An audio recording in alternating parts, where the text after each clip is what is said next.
오늘날 우리가 살아가는 세상을 이제 허영의 시대라고 말을 합니다. 허영이란 실속은 없는데 이제 겉모습뿐인 영화를 의미하고 있습니다. 그래서 이 사람들의 특징은 내 내면이야 어떻든 간에 외모만 다른 사람들에게 잘 보이면 됐지, 또 그럴싸하게 보이면 됐지, 이렇게 생각을 합니다. 사람의 본능은 사실 자신의 모습을 자랑하고 싶어요. 어떤 일을 이루면 그 업적을 자랑하고 싶고, 또 내가 잘 됐으면 잘 된 것을 보여주고 싶어하는 그 유혹 앞에 당연히 직면하게 되어 있습니다. 우리는 삶에서 그래서 다양한 유혹들이 있는데요. 인류의 조상이라고도 하는 그 아담과 하와로부터 그 모습이 이제 나오고 있습니다. 하나님께서 먹지 말라고 한 그 선악과 나무의 열매를 먹습니다. 이 열매를 먹으면 하나님과 같이 될 수 있다, 이런 달콤한 말에 넘어가서 먹게 되는데요. 이것은 바로 사탄의 유혹이었습니다. 사탄은 언제나 우리의 연약함을 누구보다 가장 잘 알고 있고, 그 틈이 보인다면 그 틈 사이로 들어가서 어떻게든 그 마음을 흐트러 놓고 집중하지 못하게 만드는 것입니다. 그래서 선악과를 먹으면 사람이 하나님처럼 될 수 있다라는 말을 듣고 솔깃해서 먹게 되듯이, 우리도 오늘날 살아가시면서 이게 몸에 좋다, 육신에 좋다 하면은 입에 써서라도 어떻게든 먹습니다. 쓴 것도 맛있게 느껴지고, 이거 먹으면 예뻐진다더라 이러면은 물불 가리지 않고 막 다 먹습니다. 이것이 우리의 모습이고, 또 에서도 보면 이제 자신의 그런 장자권이 있었습니다. 당시에 장자는 하나님의 그런 권한이 있는 그러한 존재였는데, 그 하나님의 권리를 그 붉은 죽 한 그릇에 팔아넘기고 마는 실수를 범했습니다. 그래서 순간의 배고픔에 하나님께서 주신 그 권리를 가볍게 여기고 팔아넘기고 말았던 것입니다. 우리도 마찬가지로 하나님의 자녀라고 하지만 육신의 만족을 위해서라면 하나님도 보이지 않는 거죠. 내가 먼저 내 만족이 채워져야 돼, 이렇게 하면서 우리는 살아갈 때가 있습니다. 모세도 한번 보겠습니다. 모세도 이제 순간의 그러한 교만으로 인해서 자신이 반석에서 물을 낸 것 마냥 바위에서 물을 냈기 때문에 그 사건으로 말미암아 가나안 땅에 들어가지 못하게 되었습니다. 우리의 삶에도 마찬가지로 내 힘으로 어떤 것을 이룬 것 마냥 이제 말할 때가 있습니다. 하나님께서 은혜 주신 것인데 내가 내 힘으로 이룬 것 마냥 이렇게 말을 하면서 행동할 때가 있는 것이죠. 그래서 그 조상들의 모습을 보면 이거는 그냥 우리의 모습하고 똑같구나 라는 것을 알 수 있습니다. 우리는 누구나 죄로부터 유혹받을 수 있는 연약한 존재이고, 또 하나님께서 보실 때에는 하나도 의인이 없습니다. 모두가 그저 하나님 앞에는 부족한 사람일 뿐입니다. 로마서 3장 10절에 보시면 의인은 없나니 하나도 없으며 이렇게 말을 하고 있습니다. 하나님 보실 때에는 그렇게 온유하다고 소문났던 모세, 그 모세도 또 믿음의 조상 아브라함도 다 똑같다라는 것입니다. 의인의 대열에 들지 못합니다. 다만 우리가 의로워질 수 있고 완전해질 수 있는 것은 바로 십자가의 피로 의롭게 해주시는 그 예수님의 피를 믿고 나아갈 때뿐입니다. 우리는 예수 그리스도의 그러한 은혜에 의해서만 우리는 완전해질 수가 있고 의로워질 수가 있는 것입니다.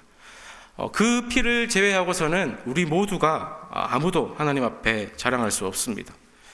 우리가 자랑할 수 있는 것은 우리의 죄를 대속해 주신 예수 그리스도의 은혜뿐입니다. 그 은혜를 아는 사람들은 그렇기 때문에, 나도 그런 은혜를 받은 자임을 알기 때문에 다른 사람을 대할 때도 결코 자만할 수가 없습니다. 그저 겸손히 하나님의 은혜만을 구하며 나아갈 뿐입니다. 이런 의미에서 오늘 예수님께서 마태복음의 그 말씀을 통해서 오늘 허영의 시대를 살아가고 있는 우리들에게 어떠한 메시지를 들려주시는지 한번 알아보도록 하겠습니다. 오늘날 살아가는 우리는 참 사람들의 시선에 많이 맞추어져 살아갑니다. 특별히 대한민국이라는 이 나라는 더 다른 사람의 눈치를 많이 보고 살아가는 것 같아요. 요즘에 그 젊은이들을 보면 이제 SNS를 워낙 많이 하는데, 그 젊은이들이 SNS 하는 이유가 거기 올리기 위해서 사람을 만나고, 거기 올리기 위해서 맛집을 가고, 또 예쁘게 잘 찍어서 올려서 나 이렇게 여행 다닌다, 이런 거를 자랑하고 싶어 합니다.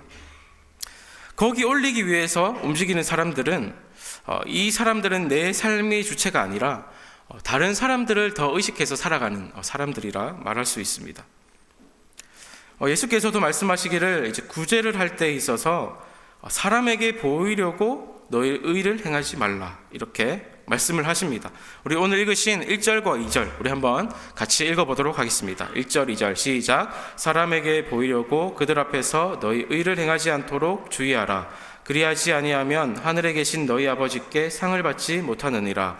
그러므로 구제할 때 외식하는 자가 사람에게서 영광을 받으려고 회당과 거리에서 하는 것 같이 너희 앞에 나팔을 불지 말라. 진실로 너희에게 이르노니 그들은 자기 상을 이미 받았느니라. 사실 구제라는 것은 그 자체가 매우 귀하고 또 소중한 행동입니다. 어떤 일을 함으로써 인정받고 칭찬받는 것은 사실 대단한 것이죠. 하지만 주의할 것은 그것이 사람에게 보이기 위해서 또 나의 의를 보여주기 위해서 행하지 말라라는 것입니다. 그래서 보여주기 위해서 한다는 것은 이미 다른 사람을 의식하고 있다라는 것입니다. 그래서 이런 사람은 하늘에 계신 너희 아버지께 상을 받지 못한다까지 이렇게까지 말씀을 하십니다. 왜냐하면 자신이 그러한 드러났던 선행이 사람에게 보이기 때문에 다른 사람이 그 사람을 보고 저 사람 참 대단하다. 어떻게 저렇게 하지? 이렇게 하면서 칭찬한다면 이미 사람들에게 다 칭찬을 받았기 때문에 하나님께 칭찬받을 것이 없기 때문입니다.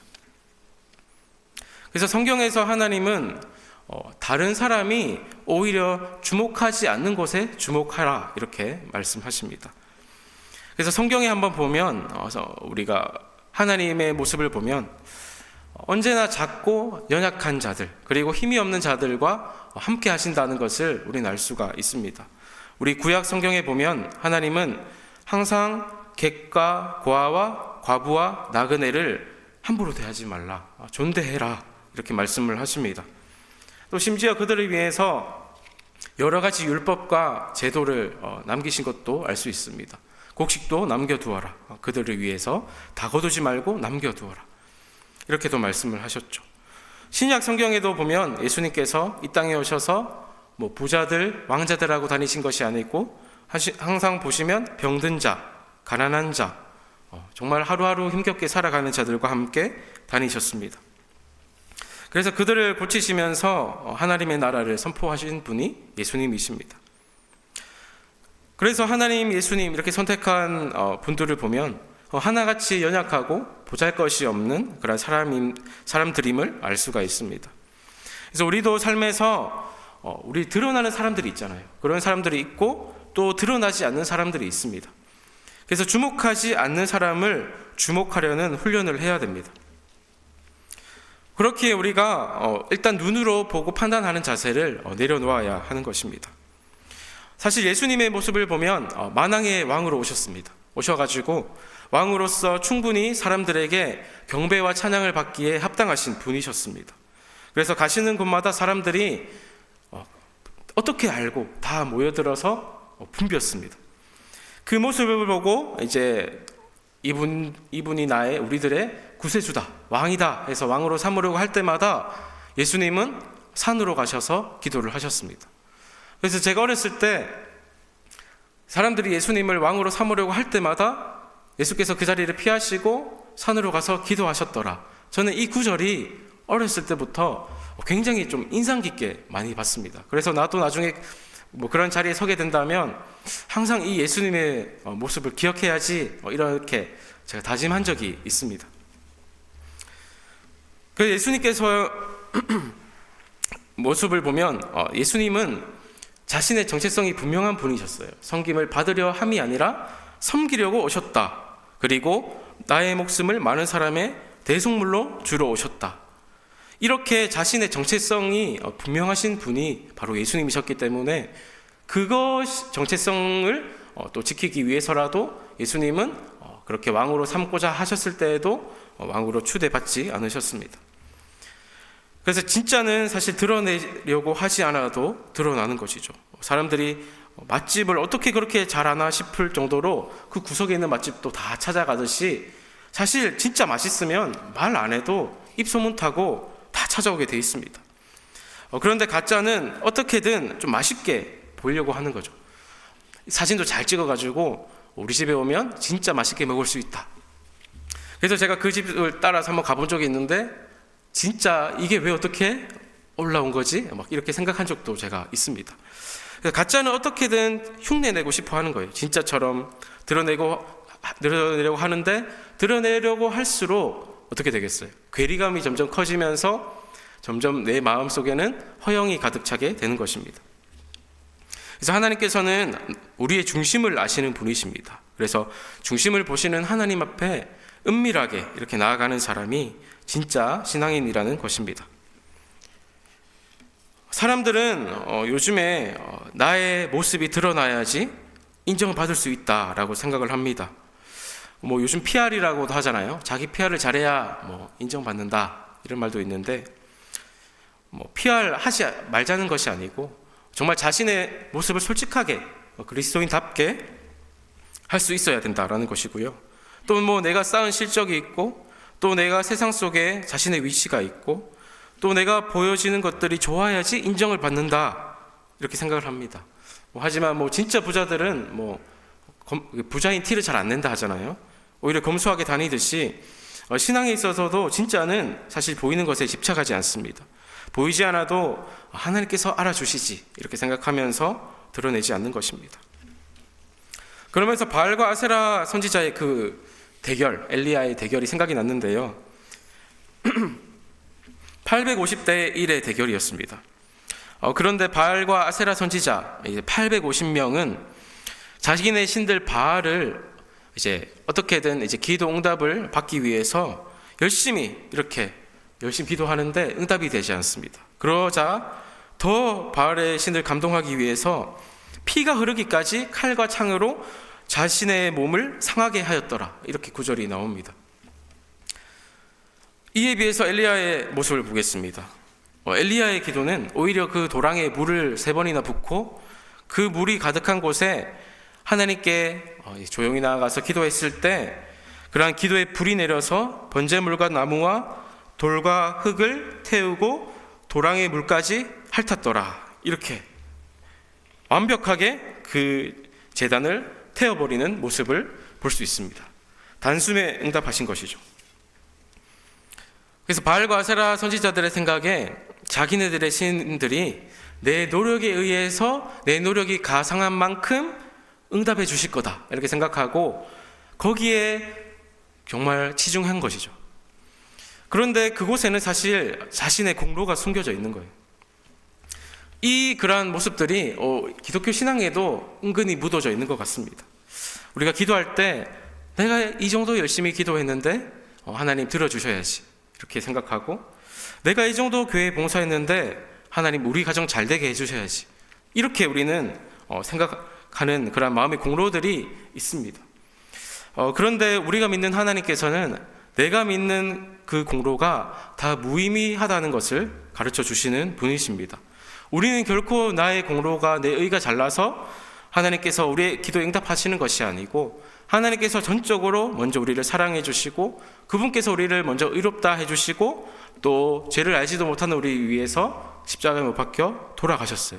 그분의 의로 우리가 의로워진다라는 것입니다.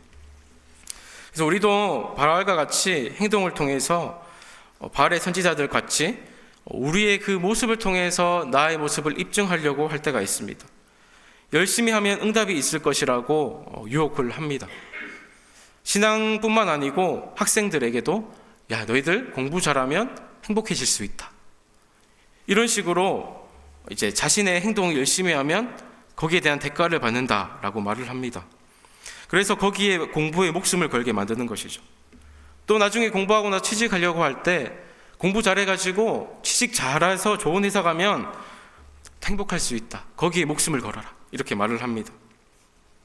그리고 잘생기시고 또 예뻐지고 또 많은 재산 그리고 노후에 많은 연금들이 내 삶을 행복해 줄 수 있을 것이라 이렇게 말을 합니다.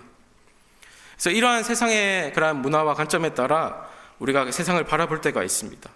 하지만 우리는 하나님을 믿는 자녀임을 다시 한번 기억하시고 아무 공로 없어도 하나님께서는 우리를 자녀 삼아 주셨고 믿음으로 이롭게 해주신 그 하나님, 그 하나님을 바라보면서 우리는 나아가야 되는 것입니다. 그래서 우리의 소망은 보이는 곳에 두기보다는 보이지 않는 곳에, 은밀한 곳에 있다라는 것입니다. 당시에 이스라엘은 이제 예수님 당시 태어나셨을 때 로마의 압제 속에서 정말 신음하고 있었습니다. 너무 힘들었고 소망도 보이지 않던 시대에서 사람들은 메시아를 기다릴 수밖에 없었습니다. 눈에 띄게 막 거창하게 태어나실 줄 알았는데 참 소망은 어디서 나왔냐? 아무도 생각하지 못하는 베들레헴에서 일어나게 되었습니다. 그것도 베들레헴에서도 누울 곳조차 없었던 그 말구유에서 태어난 아기가 바로 세상을 구원할 왕이 되었던 것입니다. 은밀한 중에 하나님의 일은 계속 진행되고 있었다라는 것입니다. 예수께서도 이 땅에 사역하시면서도 이제 늘 산으로 가셔서 기도를 하셨습니다. 보이지 않는 곳에서 기도하셨죠. 은밀한 중에 하나님과의 그 교제가 바로 사역의 동력이었습니다. 보이지 않는 곳에서 그 하나님의 능력을 공급받고 그 능력으로 이 땅에서 공생의 사역을 감당하셨습니다. 때문에 우리는 은밀함의 훈련을 받아야 되는 것이죠. 오른손이 할 때 왼손이 모르게 하고 또 내 왼손이 가린다 할지라도 하나님이 보고 계시다라는 것을 알아야 하는 것입니다. 우리 3절과 4절 우리 한번 오늘 본문 말씀 또 같이 읽어보도록 하겠습니다. 3절과 4절. 너는 구제할 때 오른손이 하는 것을 왼손이 모르게 하여 내 구제함을 은밀하게 하라. 은밀한 중에 보시는 너희 아버지께서 갚으시리라. 우리는 은밀한 곳에서 하나님이 함께 하신다라는 의식을 계속 가져야 합니다. 아무도 보이지 않는 곳에서도 하나님을 의식하는 훈련을 가져야 하는 것입니다. 다른 사람이 인정하지 않을지 몰라도 하나님이 인정해 주신다면 내가 만족하겠습니다 라고 말할 수 있는 우리의 모습이 되어야 합니다. 남을 도울 때도 이제 우리가 훈련을 해야 하는 것이죠. 보이는 사람보다 보이지 않는 그런 하나님께 집중하는 훈련이 나를 살리게 되는 것입니다. 그래서 우리가 사람의 칭찬과 인정을 계속 받고 살아가다 보면 내가 그 모습이 아닌데 다른 사람이 칭찬해 주니까 내가 그 칭찬을 받기 위해서 내가 행동한다는 느낌을 어느 순간 받게 되는 것입니다. 그래서 나중에 내 모습을 보면 내가 칭찬받기 위해서 움직이고 있구나, 이러한 자신의 이중적인 모습을 또 보게 될 것입니다. 기도도 하나님께서 마찬가지라 말씀을 하시는데요, 우리 5절에 보면 기도할 때도 외식하는 자가 있다 이렇게 말씀을 하십니다. 그런 사람들은 사람에게 보이려고 회당과 큰 거리 어귀에 서서 기도하기를 좋아합니다. 그래서 사람들이 자신의 기도하는 모습을 조금 보았으면 좋겠고 또 그거를 봐야지 내가 기도를 잘하는 것이다 이렇게 착각하기 때문입니다. 그런데 진정한 기도는 어떤 기도냐면 바로 골방에 들어가 기도하는 기도입니다. 우리 6절 한번 또 같이 읽어보도록 하겠습니다. 6절입니다. 너는 기도할 때 내 골방에 들어가 문을 닫고 은밀한 중에 계신 내 아버지께 기도하라. 은밀한 중에 보시는 내 아버지께서 갚으시리라. 아멘. 오늘 말씀 그래서 4절과 6절 우리 끝부분에 보면 4절도 끝부분에 보면 은밀한 중에 보시는 너희 아버지께서 갚으시리라. 6절도 끝에 보면 은밀한 중에 보시는 내 아버지께서 갚으시리라. 계속해서 이렇게 말씀하고 계십니다. 그래서 우리가 사람의 이제 시선을 마주하면서 살아가기 때문에 어쩔 수 없을 수 있겠지만 그 시선 속에서도 우리는 은밀한 중에 하나님께서 나를 보고 계신다라는 훈련을 해야 되는 것입니다. 은밀한 중에 보시는 하나님에 대한 인식이, 그 인식에 대한 훈련이 진정한 신자답게 하는 것입니다. 지금도 하나님의 일은 우리가 알지 못하겠지만 이렇게 은밀하게 진행하고 계시다라는 것입니다. 그래서 많은 이제 요즘에 교수님들도 그렇고 또 학자들도 보면 앞으로 10년간 한국 교회가 더 급변할 것이다. 어떻게 변화될지 예상할 수 없다. 그러면서 조금 교인 수가 많이 또 떨어질 것이다. 이런 식으로 말을 하면서 앞으로 한국 교회가 어떻게 되겠느냐 이렇게 말을 많이 합니다. 물론 그 상황을 보면서 무작정 하나님께서 하시겠지 이렇게 하는 것은 너무 안일한 대처고, 물론 그러한 상황을 보면서 우리가 어떻게 지금 이 나라의 상황을 보고 조금 구체적으로 대비하는 것은 아주 지혜로운 것입니다. 물론 상황을 보면서 대비하는 것도 필요하지만 그렇다고 우리가 겉으로 보여지는 상황들만 보면서 미래를 단정 짓지 말자라는 것입니다. 왜냐하면 은밀한 중에 계신 하나님께서 우리는 알지 못하겠지만 사람을 세워가시고 있고 자신의 일을 여전히 진행하고 계시기 때문입니다. 무엇보다 믿는 자들을 통해서 자신의 일을 계속해서 이루어 가실 분, 그분이 하나님이십니다. 예수께서도 십자가에 돌아가셨을 때 어떻게 생각했을까요? 제자들은 3년 동안 열심히 우리가 따라다녔는데 그 예수님이 돌아가시니까 너무 허무했을 거예요. 나도 이제 다시 내가 죽으셨으니 다시 내가 했던 제자리로 돌아가야겠다. 나 다시 돌아가야겠다 싶어서 다시 물고기 잡으러 가겠노라 이렇게 말하는 제자들도 있었습니다. 이 제자들의 모습도 참 연약하기 그지 없었습니다. 절대 배신하지 않겠다, 죽어도 배신하지 않겠다라는 수제자도 배신을 했고 그 예수님의 죽음 앞에 모두가 도망가 버리는 것이 바로 사람의 본성이었습니다. 하지만 이러한 연약한 우리들을 위해서 예수께서는 십자가를 지셨습니다. 우리는 당장에 보이는 그 죽음이 끝났다고 해서 끝난 것이라 생각하지만 우리는 보이는 그대로 판단하는 습관을 버려야 되는 것이죠. 우리는 바로 예수님의 부활을 믿는 그런 존재이고 그러한 성도들이기 때문입니다. 우리는 죽음이 끝이 아닙니다. 십자가 죽음 뒤에도 하나님께서는 은밀하게 계속해서 부활을 예비하고 계셨습니다. 마리아와 몇몇 여인들이 무덤에 찾아갔을 때 이미 예수께서는 말씀하신 대로 갈릴리에 가 계셨습니다. 바로 말씀하신 것처럼 부활하신 것입니다. 그래서 이 부활이 있었기 때문에 기독교는 참된 살아있는 그런 소망의 종교가 되었고 이 부활로 인해서 모든 것을 뒤엎을 만한 충격적인 그런 사건이 되었습니다. 그래서 당시의 사람들은 예수께서 돌아가실 때는 다 비웃고 조롱했지만 그 부활을 보고 나서 많은 사람들이 예수 그리스도의 그러한 이 땅에서 하셨던 말씀을 믿고 구원받게 되었던 것입니다. 그래서 우리는 이 부활을 믿기 때문에 삶에 참된 소망이 있습니다. 우리가 살아가는 삶이 사실 수고와 슬픔뿐인데 아무리 어렵고 힘든 삶을 살아갈지라도 부활이 우리에게 희망을 가져다 줍니다. 이 부활이 있기 때문에 우리는 좌절하지 않고 낙심하지 않습니다.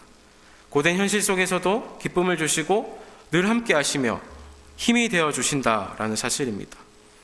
그래서 부활의 주님께서는 성령을 보내주시고 성령께서 언제나 우리와 함께 계시겠다. 두세 사람이 모인 곳에 내가 그들 중에 있겠다 말씀하시고 내가 세상 끝날까지 너희와 함께 하겠다 이렇게 분명히 우리에게 말씀을 하셨습니다.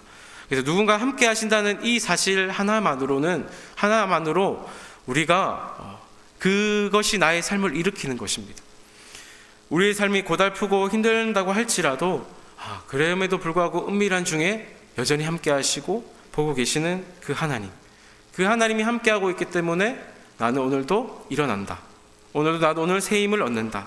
이렇게 생각하시고 그 하나님께서 주시는 그 능력과 소망 가운데 우리 주어진 삶을 살아가는 저와 여러분의 삶이 될 수 있기를 간절히 소망합니다.